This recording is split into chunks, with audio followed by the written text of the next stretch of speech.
la foi au destin et être satisfait de ce qui nous a été prédestiné. Tel est le secret du bonheur.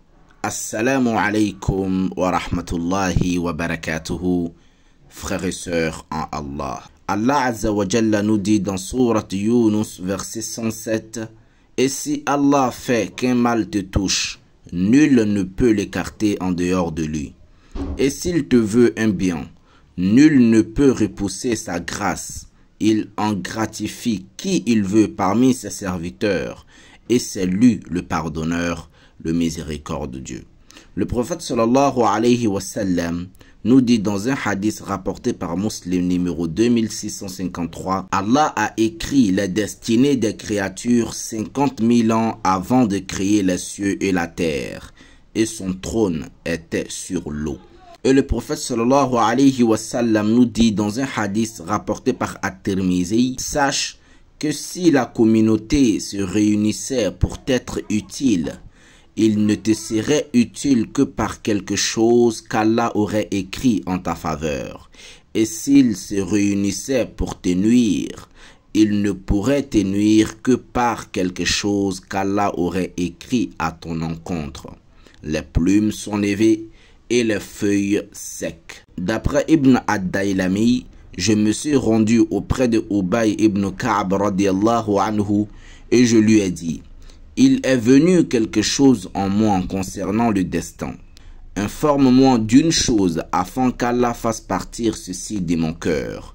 Il a dit: si Allah châtiait les gens des cieux et de la terre, il les châtierait sans être injuste envers eux.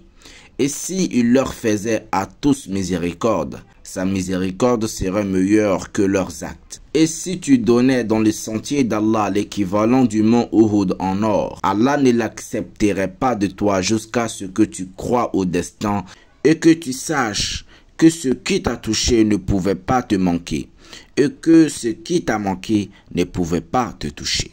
Et si tu meurs sur une autre croyance que celle-ci, tu rentres certes dans le feu, subhanallah, et qu'Allah Azza wa Jalla nous en préserve. Puis je me suis rendu auprès de Abdallah ibn Mas'ud radiallahu anhu et il m'a dit la même chose. Puis je me suis rendu auprès de Huzaifa ibn al-Yaman radiallahu anhu, il m'a dit la même chose. Puis je me suis rendu auprès de Zayd ibn Thabit radiallahu anhu qui m'a informé de la même chose en l'attribuant au prophète sallallahu alayhi wa sallam.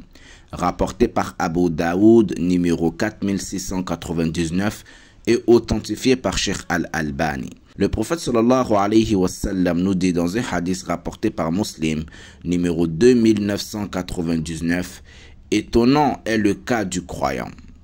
Tout ce qui lui arrive est un bien, et ceci n'est que pour le croyant. S'il lui arrive un bien, il est reconnaissant, et c'est un bien pour lui.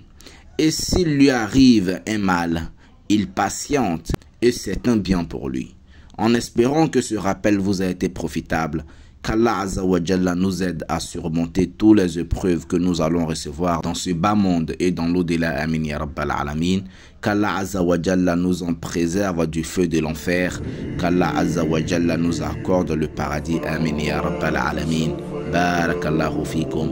Wassalamu alaikum wa rahmatullahi wa barakatuhu. À demain, insha'Allah ta'ala, et à la même heure.